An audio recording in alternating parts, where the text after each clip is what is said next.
पंडित जी, बहुत सारे लोग ऐसा बोलते हैं कि अगर पशुपतिनाथ मंदिर में अगर नंदी महाराज के पहले दर्शन कर लिए जाएं तो अगला जीवन जो हुआ पशु का मिलेगा। कई यूट्यूबर चैनल वाले ने बोला है कि एक गलत है एक फहमी कि भगवान श्री पशुपतिनाथ के दर्शन से पहले अगर तुम नंदी की दर्शन करोगे तो पशु हो जाओगे बोलकर लोगों ने बोला। ऐसा नहीं है, ध्यान दे दीजिएगा।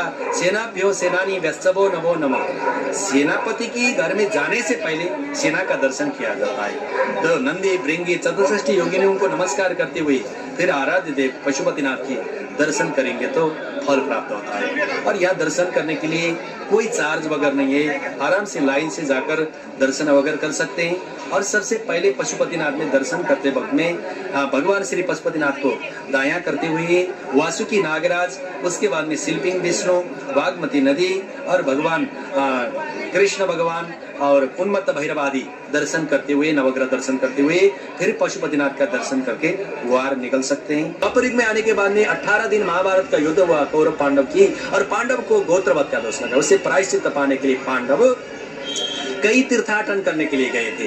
तो कैलाश चले गए, कैलाश में दर्शन नहीं हुआ। काशी में चले गए, काशी में दर्शन नहीं हुआ। गुप्त काशी चले गए, उत्तर काशी गए, दर्शन नहीं हुआ। तो केदारनाथ में जाकर जब तप करके पांडव बैठे थे, भगवान भोलेनाथ भैंसा रूप धारण करके उनकी ध्यान को भंग करने के लिए इधर उधर करने लगे और उनकी ध्यान भंग हो गया। तो देखते सामान्य में एक भैंसा आ गया।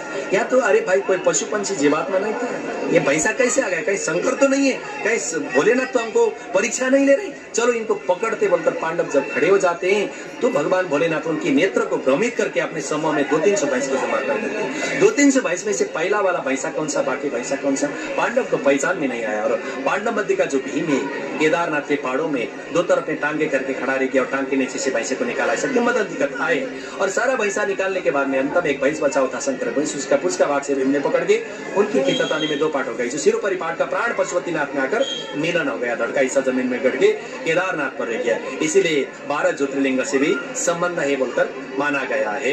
इनका दर्शन मात्र से पशुपात से, पशु योनि से छुटकारा मिलेगा।